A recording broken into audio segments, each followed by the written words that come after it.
नमस्कार दोस्तों, इस वीडियो में हम जानेंगे टैंक वैगन के अगले वेरिएंट के बारे में। पिछले वीडियो में हमने टैंक वैगन के प्रकार BTPN के बारे में जाना था, लेकिन इस वीडियो में हम जानेंगे BTPN के अगले वेरिएंट की। तो इस वीडियो में हम जानेंगे BTFLN, जो कि BTPN वैगन का ही इम्प्रूव्ड वर्जन है।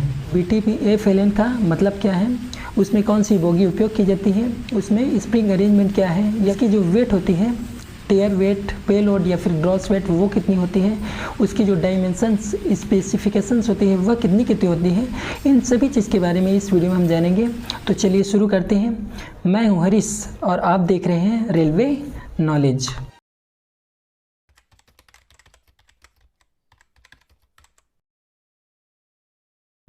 सबसे पहले समझते हैं BTFLN का मतलब क्या है। तो BTFLN का मतलब है bogie frameless tank wagon for petroleum product with air brake system, या फिर कहें कि न्यूमेटिक ब्रेक सिस्टम। फ्रेमलेस का मतलब है कि उस विथआउट अंडर फ्रेम, मतलब उसके अंडर फ्रेम को हटा दिया गया है। BTFLN को इम्प्रूव्ड वर्जन ऑफ BTPN कहा गया है। तो आइए समझते हैं कि क्या क्या इम्प्रूव किया गया है। तो सबसे पहले इसमें जो पेलोड है उसको इंक्रीज कर दिया गया है, और दूसरा यह है कि इसमें जो टेयर वेट है उसको रिड्यूस कर दिया गया है।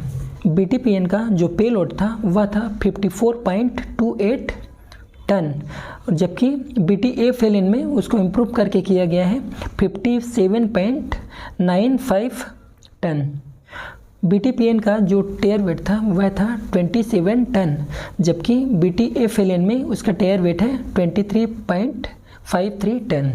इसका जो उपयोग किया जाता है या फिर इसमें जो ट्रांसपोर्ट किया जाता है वह है पेट्रोलियम प्रोडक्ट, जैसे कि पेट्रोल, डीजल, केरोसिन, नेफ्था इत्यादि इसमें ट्रांसपोर्ट किया जाता है। अब हम बात कर लेते हैं इसके बोगी अरेंजमेंट की। तो इसकी बोगी अरेंजमेंट में कैसनप 22HS बोगी उपयोग की जाती है। यदि हम बात करें इसके एक्सल लोड की तो वह होती है 20.32 टन की। अब हम बात कर लेते हैं इसके स्प्रिंग अरेंजमेंट की। तो इसकी स्प्रिंग अरेंजमेंट में इसकी जो आउटर स्प्रिंग की जो संख्या है वह है 14, इनर स्प्रिंग की जो संख्या है वह है 12, और जो स्नबर स्प्रिंग की जो संख्या है वह है 4। अब हम बात कर लेते हैं टैंक वैगन की वैगन कोड की। तो टैंक वैगन की जो वैगन कोड है वह है 4254। BTFLN का जो वैगन कोड है वह है 47।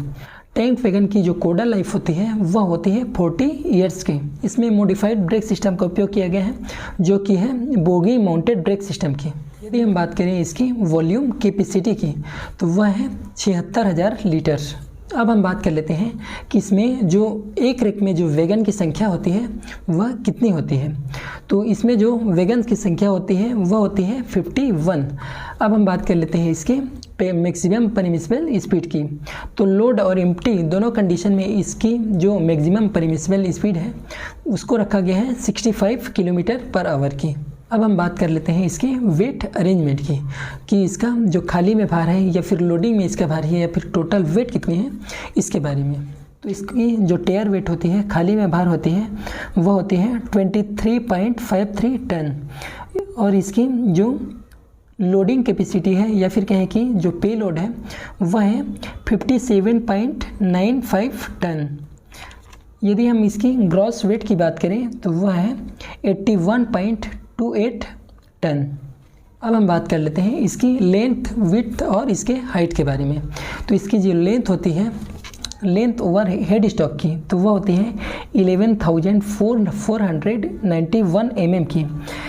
इसकी जो लेंथ ओवर कपलर्स होती हैं वह होती है 12,420 mm की। इसकी जो बैरल की जो इनसाइड लेंथ होती है वह होती है 11,522 mm की। इसकी जो ओवरऑल विड्थ होती है वह होती है 2,950 mm की, जो होती है बैरल की इनसाइड डाया। यदि हम बात करें इसकी ओवरऑल हाइट की तो वह होती है 4,358 mm की। यदि हम बात करें इसकी बोगी सेंटर्स की बीच की दूरी की तो वह है 8,391 mm। अब हम बात कर लेते हैं इसके कपलर की। तो इसमें जो कपलर उपयोग की जाती है वह होती है सेंटर बफर कपलर, या फिर कहें कि CBC, जो होती है नॉन ट्रांजिशनल टाइप की। अब हम बात करते हैं इसकी height CBC from rail level से, तो वह होती है 1105 mm की। इसमें जो बियरिंग उपयोग की जाती है वह होती है CTRB टाइप की जो व्हील डाई होती है वह होती है 1000 न्यू साइज और जो कंडमिंग साइज है वह है 906 mm की। इसकी जो जनरल सेंटर के बीच की दूरी होती है वह होती है 2260 mm की। मुझे लगता है कि अब आपको BTFLN के बारे में लगभग सभी जानकारियाँ हो गई होंगी। इस वीडियो को यहीं पर समाप्त करते हैं, मिलते हैं अगले वीडियो में, तब तक के लिए जय हिंद।